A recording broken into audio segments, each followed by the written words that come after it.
Welcome, everyone. I'm glad you're here. Prepare yourself for a revealing journey. If you're fragile or prefer to keep your views comfortable, I suggest you stop reading now. Today, we're going to analyze a groundbreaking peer-reviewed scientific study titled The Function of Casual Sex Action and Inaction Regret, a Longitudinal Investigation.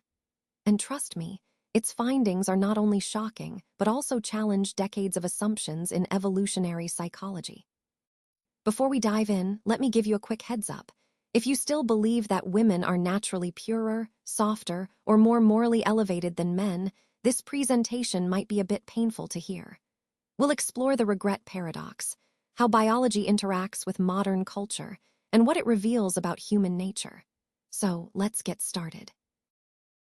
So, the answer to this question is actually far worse than anyone had expected. If women do feel regret after certain choices, does that really change how they behave moving forward? But interestingly, this study wasn't focused on those differences alone. It asked a more fundamental question about how men and women experience regret overall. Evolutionary psychologists have been explaining this for years. Men generally can have sex and walk away with very little consequence, while women, because of pregnancy, risks, and the need for investment, have historically been more cautious in their choices. This has shaped different instincts over time. What's fascinating is how these regrets tend to differ between the genders. Men often experience what we call inaction regret, meaning they regret opportunities for casual sex that they didn't pursue. On the other hand, women tend to experience action regret, regretting casual encounters they did engage in. The study actually starts by highlighting a well-established fact.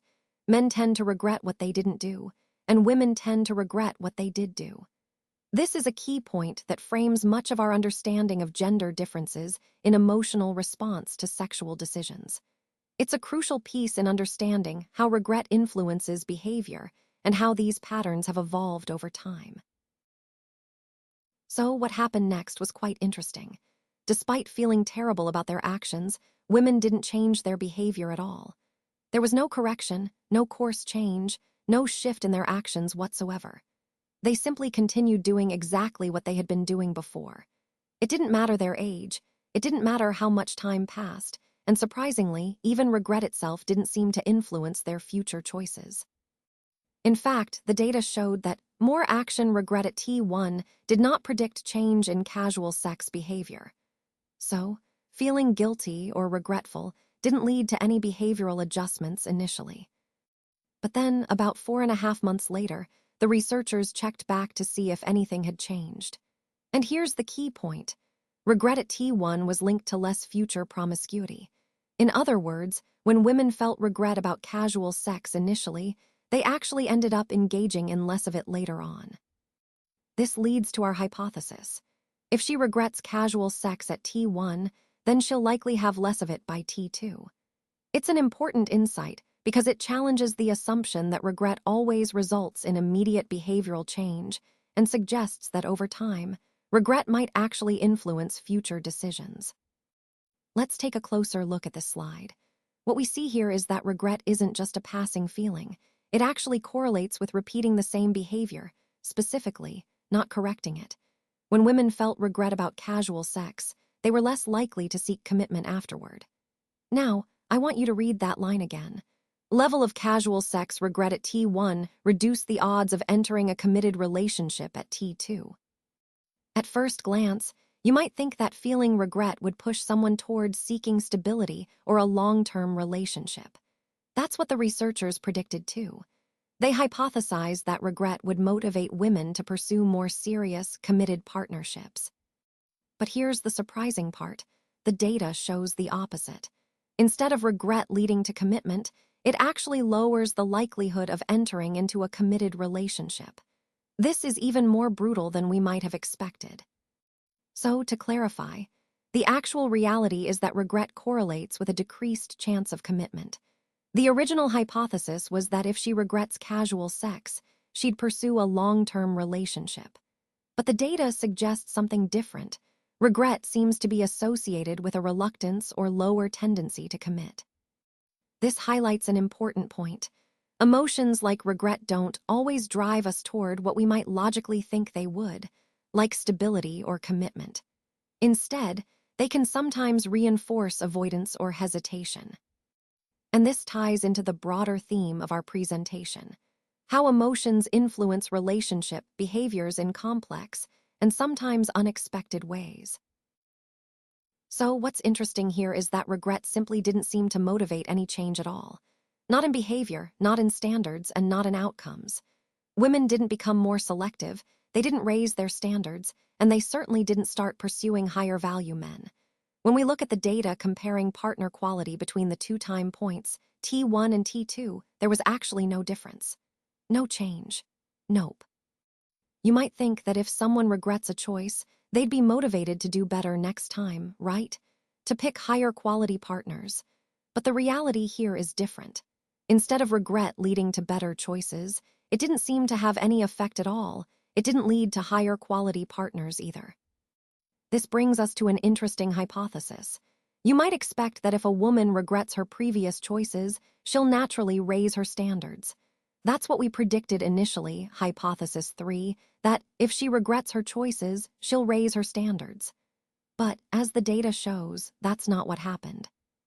Regret didn't lead to any change, and in fact, the reality was quite different. Regret was associated with selecting higher quality partners, but not through increased standards or effort to improve.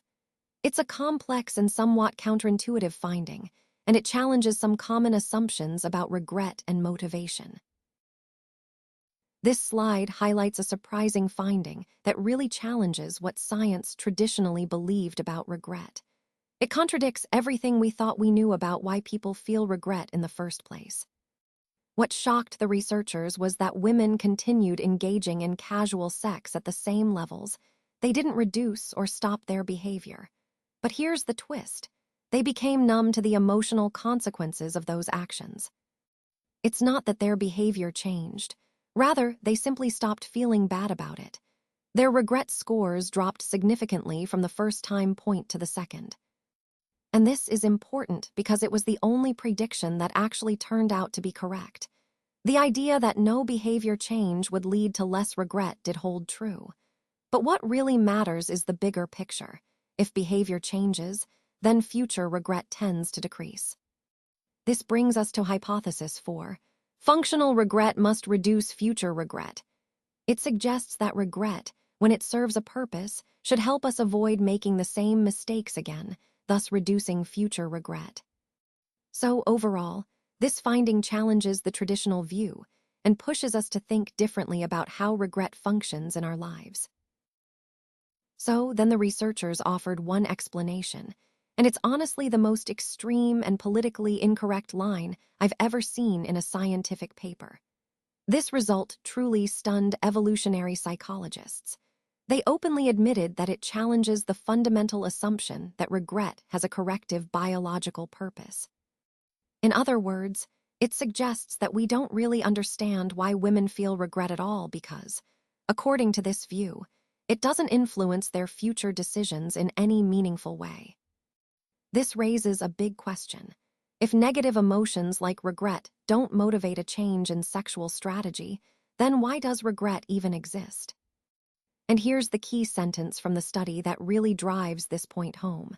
The scientific crisis is essentially asking, then what's the purpose of sexual regret? It's a fundamental question that challenges a lot of what we've assumed about human emotions and evolution. Women today are living in what I call an evolutionary distortion field, and their mating psychology is a clear reflection of that. Our biology evolved for tribal environments, small groups, close connections, not for the world of dating apps, globalization, or endless male options on a screen. The data we see is actually broken because the culture is broken. Researchers seem to admit it, too. They're essentially asking women to reject their natural instincts in favor of ideological beliefs. They pursue top 1% men that they realistically cannot secure, believing that hypergamy should be unlimited, and viewing chastity as oppression. They see commitment as old-fashioned and even call what they're doing empowerment. Promiscuity is celebrated as a form of liberation. Western society has conditioned women to think this way, not because biology has changed, but because culture has overridden their natural instincts. Women should actually be more selective, more cautious about casual sex, and behave more conservatively. But the reality is that women's instincts no longer function the way they were originally designed to. Instead, they're heavily shaped by cultural ideology rather than biology. Modern dating, as we know it, is so far removed from the conditions humans evolved in that it creates a huge mismatch, an evolutionary mismatch. And this single sentence really explains everything. The modern mating scene is evolutionarily mismatched. If nothing in her behavior changes, her regret is meaningless. It's not just about what she says or how she feels. It's not about tearful confessions or promises she makes in the moment. The real indicator is her actions. That's what you can truly trust. Regret alone doesn't signal transformation.